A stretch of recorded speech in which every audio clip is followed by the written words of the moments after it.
कि निगम निगम किसे कहा जाता है? निगम कहते हैं वेदों को, और उस वेद रूपी वृक्ष का ये श्रीमद् भागवत जी क्या है मेरी मां? पका पकाया फल है।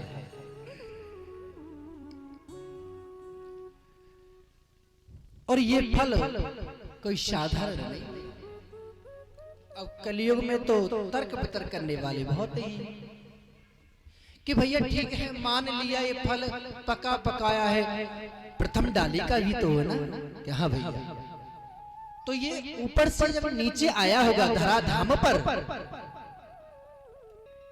इस धराधाम पर जब ये जो फल आया तो किसी ने पूछा कि भैया ये इतने ऊपर से नीचे गिरा है तो ये फूट गया होगा, पिलपिला हो गया होगा।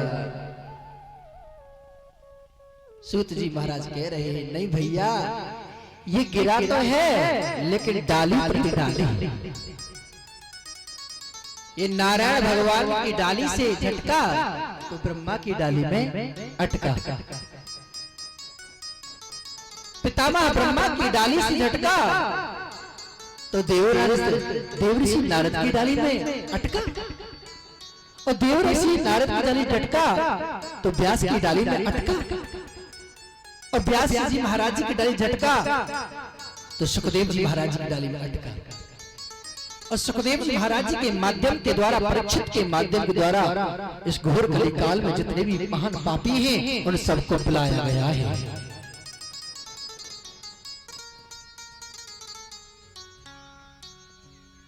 तो फिर किसी ने कहा ठीक है भैया, आम तो बहुत अच्छा है, फल तो बहुत बढ़िया है, लेकिन ये मीठा है, ये खट्टा, इसकी क्या विशेषता है?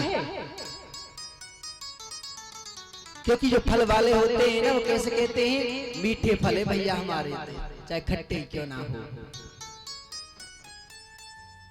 तो श्लोक में लिखा है सुख मुखाद मृत्यु संयुतम, सुख मन तोता। अरे भैया इसमें परमहंस सुखदेव जी महाराज जी की चोंच लगी हुई है, और जिस फल में अगर तोते की चोंच लग जाए तो वो फल तो खट्टे होने का कोई कारण नहीं हो, तो मीठा है। बोलो मेरी माँ राधे राधे, बोलो माँ। भगवत प्रेमी सज्जनों, मेरे प्रिय श्रोतागणों, जो इस बात को सुना तो सूत जी महाराज ने एक बात कहा, अरे भैया ये तो साधारण फल नहीं है, इसमें तो परमहंस जिन्होंने 10 वर्ष तक अपनी माता के गर्भ में भगवान का चिंतन किया है, ऐसे सुख का इसमें चोंच लगी है। तो उन्होंने कहा ठीक है भैया, मान लिया आपका फल भी मीठा है, लेकिन इस श्लोक में ये भी तो कहा गया है अहो रहो रसको भूभाव कहा। अरे रस को, अरे भाव को आओ, तुम्हारे लिए अमृत तैयार किया गया है। तो ये क्यों कहा गया है यहाँ पर, रस और भाव को क्यों दे रहे हैं इस अमृत को? सबके लिए पिलाना चाहिए। तो संत भगवान ने कहा भैया पी तो इसको सभी सकते हैं, लेकिन जो प्यासा होता है ना, प्यासा ही जल की कीमत को समझ सकता है। जैसे कि आप रास्ते में जाते हैं पथन में, तो वहां प्याऊ हुआ करती है, तो बहुत से क्या करते हैं जिनको प्यास नहीं लगती है, पहले चेहरा धोएंगे, इतने बित्ते पानी इधर करेंगे, क्यों? उनको प्यास नहीं लग रही है। अभी आप नहीं समझे हैं तो और समझ लीजिए भैया, आपका मकान घर किसी रास्ते के बगल में है,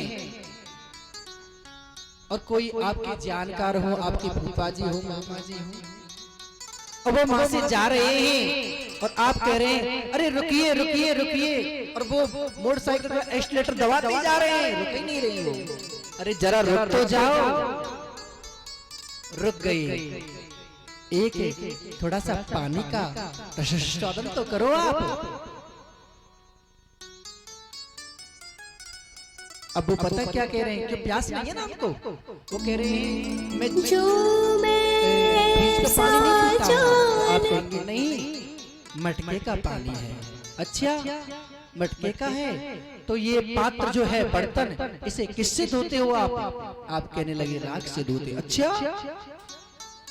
अच्छा ये बताइए, खारा पानी है मीठा पानी है? आप कहेंगे भैया मीठा पानी। अरे राम, इतने सवाल कर दिए क्योंकि उनको प्यास नहीं है। अगर प्यास लग रही होती उतना पूछते वो। उसी प्रकार से यहाँ पर रसिक और भावुकों को इसलिए बुलाया गया है क्योंकि भक्ति ही भागवत को समझ सकता है, उसको प्रेम है। आने को तो सब आओ, मना नहीं है, लेकिन कथा के महत्व को कौन सुन सकता है? जो मेरे गोविंद का परम लाडला भक्त है।